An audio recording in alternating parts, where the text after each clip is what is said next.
Youhou! Bonjour à tous et bienvenue pour cette accro quotidienne. Alors, jeudi 19 mars, une accro quotidienne qui va être, à mon avis, courte. Enfin, je dis toujours que c'est court, c'est toujours un quart d'heure. Aujourd'hui, mode, j'ai mal au crâne depuis ce matin. Je me suis levé mal au crâne, j'ai mes crânes ce matin, mal au crâne l'après-midi, donc en fait, j'ai rien fait aujourd'hui, en fait. J'ai juste fait le montage de la vidéo Kitel, mais j'en ai poubelle. Alors, on a parlé hier du 6 août R9 hier soir. La news est tombée, on avait envie quand même d'en parler. Un smartphone qui est intéressant, qui est recto verso et qui a un écran LCD d'un côté et un écran noir et blanc de l'autre. Donc, parce que je lis les trucs en même temps, c'est pas facile. Donc, un téléphone qui est plutôt intéressant. 6 août, qui est vraiment une marque qui a décidé de changer un petit peu la donne. Ça, c'est intéressant. Donc apparemment, bon, c'est espagnol. Peut-être ça serait fabriqué par Cubo ou les usines de Cubo. Voilà, donc les téléphones, on n'en voit pas ici. On n'en voit pas beaucoup. On a vu iFox hier, ils n'arrivent pas à en avoir non plus. Donc bon, voilà, il faudra attendre encore un petit peu avant d'en savoir plus sur ces téléphones-là. La news de la fuite d'un prochain Ulefone, un châssis. Je sais pas ce qu'ils font, ils sont un peu bizarres.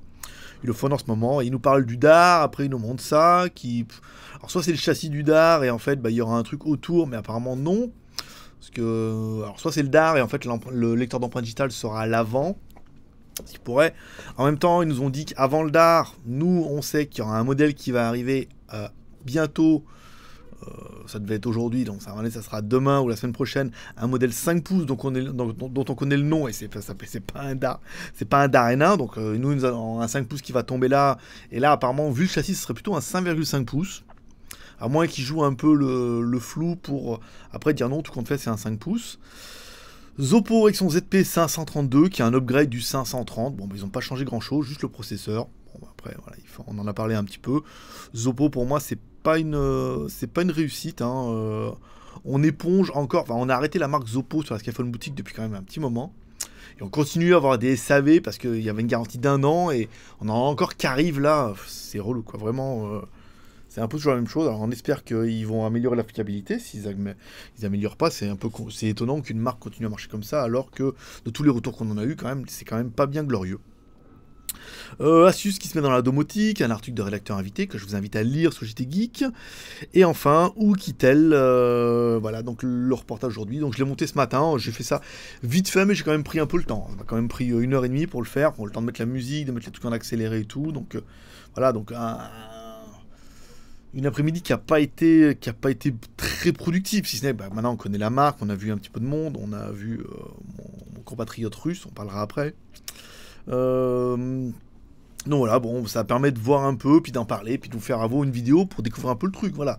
Découvrir un peu le show et tout. C'est vrai que c'était un peu, voilà, c'était un peu fait à la chinoise et tout. Donc bon, là apparemment les commentaires, ils sont assez, ils sont bien faits. Il y a un peu de commentaires trop négatifs, je veux dire. Sinon, ils seront bien reçus.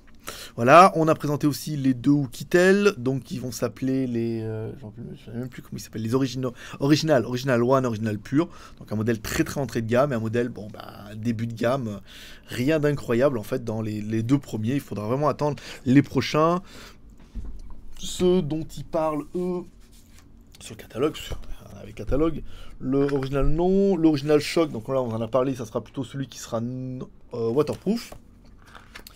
Le plus intéressant, le Blackmagic ici, qui sera lui avec un lecteur d'empreintes. Mais voyez, au niveau des processeurs, là qui me dit on aimerait bien les caractéristiques, il n'y a pas marqué Dual SIM, Dual Standby, octa-core 1 Go 7. Voilà, mais au niveau des fréquences 3G, 4G, elles sont assez vagues les fiches, parce que à mon avis, téléphone.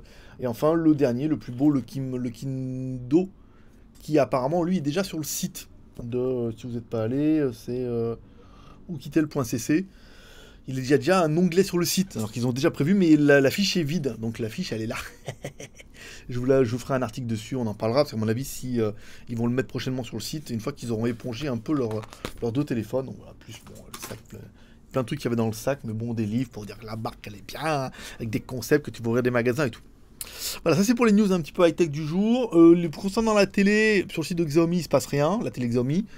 J'ai regardé un peu les autres sites chinois, personne n'en parle non plus, donc soit ils ont fait une merde ce matin, soit ça intéresse personne, parce ce qui à mon avis doit être le cas. Si on a une news qui tombe, bon, on la reprendra, mais pour l'instant on n'a rien vu d'incroyable. Vu que c'est une télé chinoise pour la Chine, ça va vraiment être un upgrade de la dernière. Hier on a rencontré un blogueur russe qui s'appelle Gadget Letnik. que j'avais déjà vu, que je suis déjà depuis un petit moment, qui a quand même 200 000 abonnés, grâce à la Russie, donc voilà. Et puis il était content, parce que j'étais là, donc j'ai pu lui donner mes 10 mots que je connais en russe, donc ça l'a bien fait marrer. Et puis comme il a vu, je parlais un tout petit peu, je parle un tout petit peu le russe, hein. C'est vraiment le minimum syndical, c'est je veux manger, je veux boire, bonjour, je suis content de te connaître et tout machin et tout. Que du coup il m'a filmé, il dit, ah, bien, faut que je peux filmer et tout, bah ouais, привет, меня зовут Grishka, я вас видит, et il était trop content et tout, après je dis, ah, ça va, et du coup, ouais, il était assez étonné, donc il m'a filmé, et apparemment, alors je sais pas où c'est qu'il a mis, mais sur son blog, ou peut-être sur son Instagram, peut-être il a peut-être d'autres réseaux, et on a pas mal de Russes qui sont venus voir la vidéo depuis ce matin, donc ça m'a bien fait rire, voilà.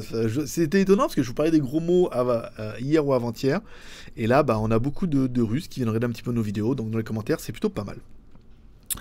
Au niveau des commentaires, j'ai rien vu depuis hier, hein. Comme j'ai répondu comme depuis hier, c'était un peu tôt. Le seul commentaire, c'était concernant, bah, comme toujours, bah, je me suis attaqué à tous les râleurs et tout sur YouTube, donc là ça va un peu mieux. Et là, je m'attaque maintenant au JT Geek, encore une fois. Si vous êtes, enfin, je m'adresse à ceux, hein, qui sont pas capables d'être un peu productifs, machin et tout. Je valide tout, mais là, faut arrêter. Les commentaires qui sont toujours négatifs, machin, les commentaires qui sont complètement hors propos ou qui sont pas en rapport avec l'article, maintenant ça va dégager, quoi. Donc ce matin, ça a commencé parce que on a enlevé aussi les top commentateurs. Il y avait un truc à droite, parce que il y en a qui s'amusaient, quoi, à faire ça commente. En fait, ça commente, on sent que ça commente même pas dans le sens commenter pour faire plaisir, c'est commenter pour commenter. Donc du coup, je me valide 10-15 commentaires d'un coup, donc quand je prends le matin 10-15 commentaires, et souvent il y en a 8 ou 10 qui sont négatifs, c'est de la merde, c'est trop cher, il y a mieux moins cher, donc moi ça me saoule, je dégage. Le commentaire qui était bien, c'était tu donnes aussi le bâton pour te faire battre quand certains racontent des pratiques de censure sans réel motif légitime. Oui, bah bien sûr qu'on censure sur JT Geek les commentaires, c'est normal, mais tous les blogs font ça. C'est pour ça que tous les blogs commentent, tous les blogs valident les commentaires. Je veux dire, on a un blog, malheureusement, enfin c'est pas les mecs qui commentent qui font vivre le blog, c'est le blog en lui-même. Donc à force, les mecs, je regarde, moi, le journal du geek, des fois j'ai des commentaires, ils valident pas, quoi. Surtout quand je mets en mon URL JT Geek, ou quand je mets un truc qui leur convient pas, ou quand les discours sont pas bien, ils virent et ils bannissent direct. Comme ça, t'es même pas à venir en disant, mais banni, mais censuré, ils bannissent direct. C'est comme ça, c'est la vie. Puis à tous ceux qui racontent des pratiques de censure sans réel motivité, eh ben sachez clairement que je les emmerde complètement, et je pense qu'ils me le rendent bien. Parce qu'ils savent que je les emmerde profond, et qu'ils vont pleurer leur mère sur d'autres forums, sur des blogs, en disant oh, le geek, il censure, il bloque les commentaires, il veut que ce qu'il arrange. Bah ouais, je veux dire les gars, je suis encore chez moi, hein, et puis je pense pas que ce soit ces gens-là qui fassent avancer le blog.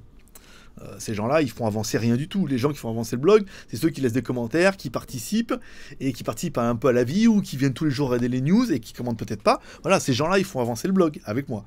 Les autres, je veux dire, ils sont pas contents. Adios. Donc voilà, donc ouais, c'était tout. C'était tout pour finir.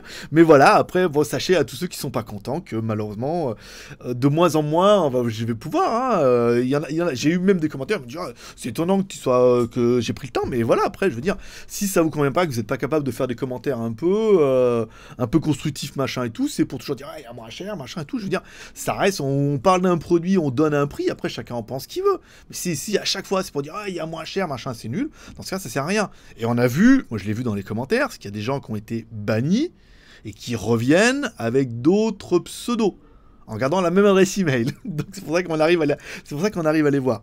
Donc c'est bien la preuve qu'au JT Geek il y a quand même un petit truc. Et après, si vous ne sentez pas de laisser des commentaires constructifs, ne laissez rien. Oh bah merde, putain, c'est Kingzone qui m'appelle. Bon, je vous laisse mes petits gars, je vous donne rendez-vous demain. Ah, ça aurait été court aujourd'hui, 9 minutes. Allez, Pepros pété, à demain. Bye bye.